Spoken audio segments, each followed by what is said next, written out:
Hello everyone, you are watching Let's Talk About Surviving the Internet. In this video I would like to cover 5 main points of how to survive the Internet.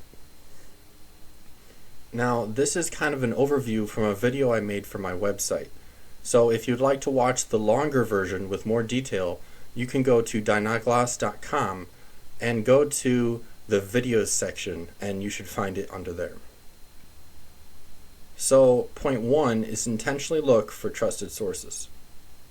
As you go around looking at videos, reading website articles, reading blogs, you want to be looking for trusted sources. Now, a trusted source can be broken down into 2 ideas. A trusted source is a source which is honest, and a source which is accurate. A source can be honest but inaccurate, or dishonest but accurate. And it's important to notice the difference between the two. A source which is honest but inaccurate will always try to tell the truth, but sometimes make a mistake. A source which is dishonest but accurate will not always try to tell the truth. In other words, they will sometimes twist things to promote their own purpose, whatever that may be. They're not always interested in telling the truth. However, they always know the truth. In other words, they may want to twist a certain fact even though they know that the way that they're twisting it is a lie and not true. So with that in mind, it would be better to have a source that is honest but sometimes makes mistakes than to have a source which is dishonest but always knows the facts. However, the best source will be both honest and accurate. Now my second point is make a list of trusted sources.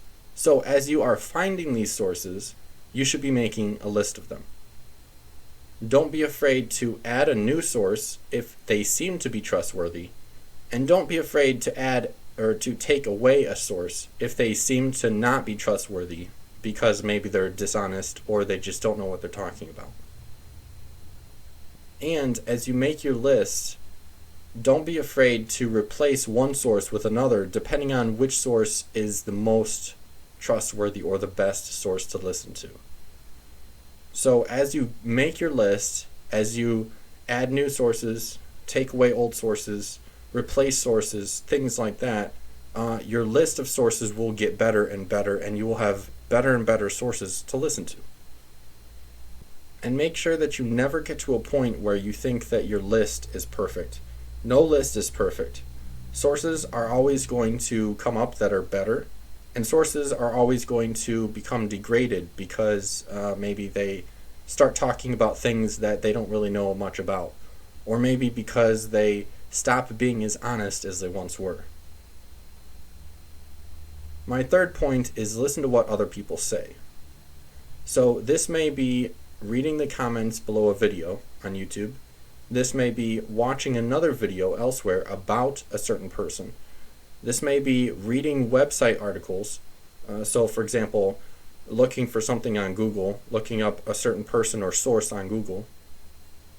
This may be reading comments on Amazon about a certain source or book or product, whatever it may be. Now, I do caution you. There are people who will try to get you to not listen to someone because they don't like them or they don't share their beliefs for whatever reason. And instead of focusing on the facts, they will slander the person. So you have to be careful who you listen to when an outside source is talking about one of the sources you're looking into. So for example, if I make a video and you look at the comment section and you see that someone is calling me a hateful liar, that doesn't necessarily mean I am a hateful liar. They might be slandering me. So the thing you need to do is you need to see if you can verify these outside comments and see if what they're saying is true. Now my fourth point is do your own research. Now what I mean by this is don't just listen to one person. So don't just listen to me. Listen to other people.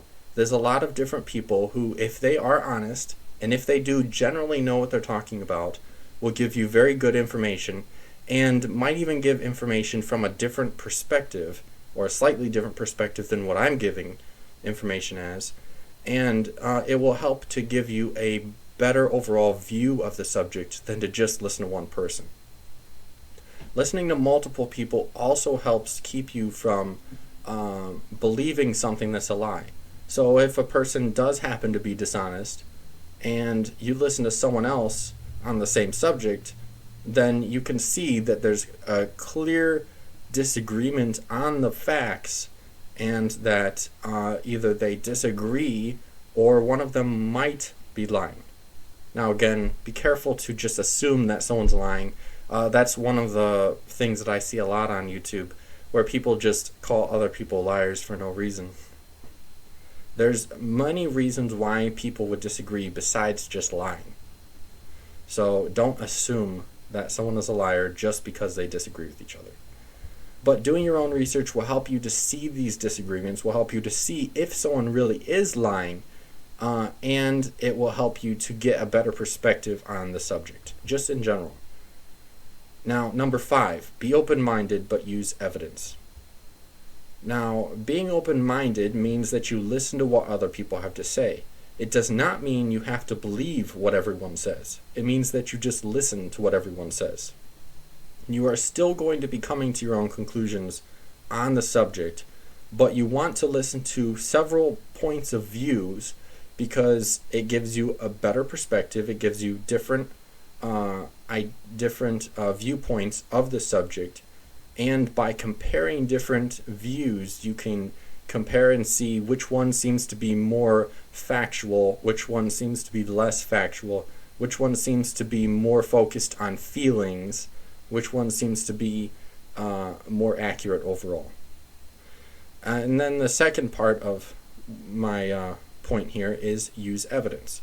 Now, the reason why evidence is important is because evidence, if it really is evidence, is essentially little nuggets of truth, if you will. So if you want to know the truth, which I assume you do, considering you're watching this video, then you should be looking for the evidence. You could consider yourself like a sleuth or a Sherlock Holmes of the internet, or of the truth, and look everywhere for the truth.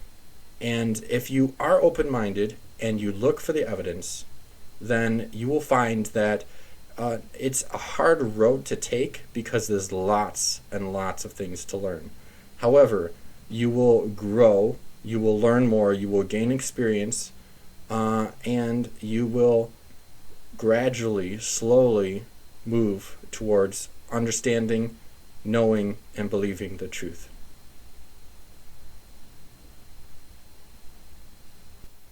Have you ever heard of a study Bible for skeptics? Well, now you have. The Foundational New Testament Study Bible for Skeptics and Thinkers is for skeptics and thinkers. For more information about this ongoing project, go to studybible.go-dine.com.